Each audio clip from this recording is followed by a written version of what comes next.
Hamas के हमले के बाद इजराइल ने जबरदस्त पलटवार किया है। हमास के हमलों का जवाब देने के लिए इजराइल की वायुसेना ने पूरी ताकत झोंक दी है। इजराइल के इस बदले की कार्रवाई की कई तस्वीरें भी सामने आई हैं। उन तस्वीरों में गाजा में कई हमले होते दिखाई दिए।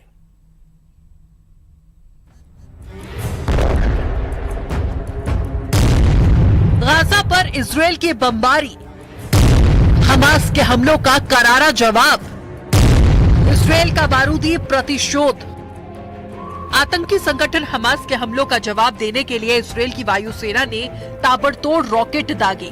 इजराइल की वायुसेना ने जो तस्वीरें जारी की उनमें हमास के आतंकियों पर बारूद कहर बनकर टूटती दिखाई दी। इजराइल की वायुसेना ने दावा किया कि उसके इस हमले में हमास का लॉन्चिंग पैड तबाह हो गया। इसके साथ ही जिकिम में समंदर किनारे भी इजराइल की सेना ने हमास के कई लड़ाकों को मार गिराया। מקומות שהחמאס מסתתר בהם, פועל מתוכם. נהפוך אותם לאיי חורבות. אני אומר לתושבי עזה, צאו משם עכשיו, כי אנחנו נפעל בכל מקום ובכל העוצמה. बदले की इस जंग में इजराइल कोई कोर कसर छोड़ना नहीं चाहता, क्योंकि हमास ने उसके ऊपर एक दो नहीं बल्कि हजारों रॉकेट की बौछार की। इस बीच इजराइल की एयरफोर्स ने एक और तस्वीर जारी की जिसमें हमास की 4 ठिकाने नजर आए। इजराइल की सेना ने दावा किया कि इन बहुमंजिले इमारतों को उसने हमला करके नेस्तनाबूद कर दिया। इजराइल के दावे के मुताबिक उसकी सेना ने गाजा में हमास के कई मिलिट्री कंपाउंड और मिलिट्री हेडक्वार्टर्स को तबाह कर दिया। खबर यह है कि इजराइल के इस हमले में गाजा में 230 से ज्यादा लोगों की जान चली गई और 1800 से ज्यादा लोग घायल बताए गए।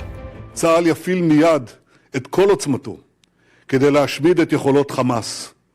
נכה בהם עד חורמה וננקום בעוצמה על היום השחור הזה שהם עוללו למדינת ישראל ולאזרחיה.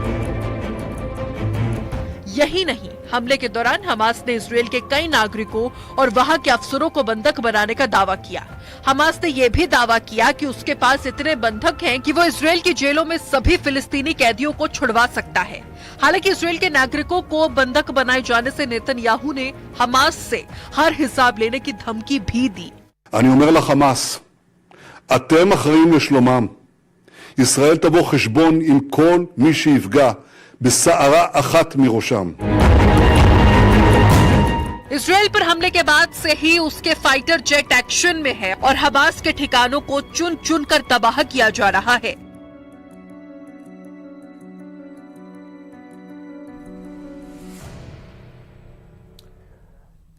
इजराइल और फिलिस्तीन की जंग से तीसरे विश्व युद्ध की आहट गहराने लगी है। वहीं दुनिया भी 2 खेमों में बढ़ती हुई दिखाई दे रही है।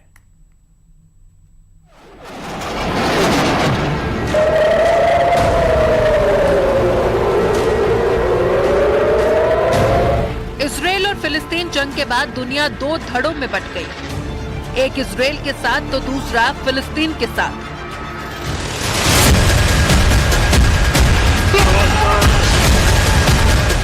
अधिकतर इस्लामिक देश फिलिस्तीनियों के साथ खड़े होने की बात करते हैं, तो वहीं इजराइल के प्रधानमंत्री बेंजामिन नेतन्याहू ने 25 देशों को साथ देने के लिए शुक्रिया वो बोल चुके हैं। बड़ा सवाल है, इस जंग में कौन देश किसके साथ है? दुनिया के कौन देश इजराइल के साथ हैं और कौन कौन से देश फिलिस्तीन के साथ हैं?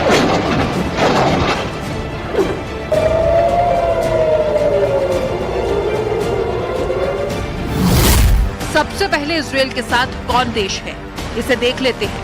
America, Britain, France, Germany, Australia, Albania, Austria, Brazil, Canada, Colombia, Cyprus, Georgia, Hungary, Italy, Slovenia और यूक्रेन जैसे देश इजराइल के साथ खड़े हैं।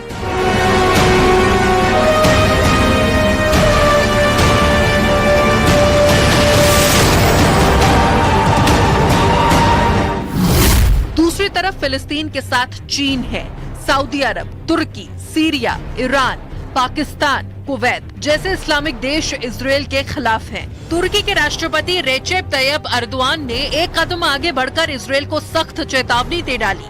उन्होंने कहा, अगर पूरी दुनिया भी खामोश हो जाए तो भी तुर्की अपनी आवाज उठाता रहेगा।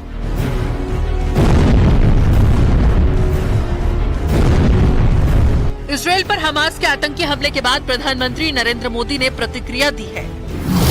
मोदी ने कहा कि इसराइल में आतंकवादी हमलों की खबर से गहरा सदमा लगा है।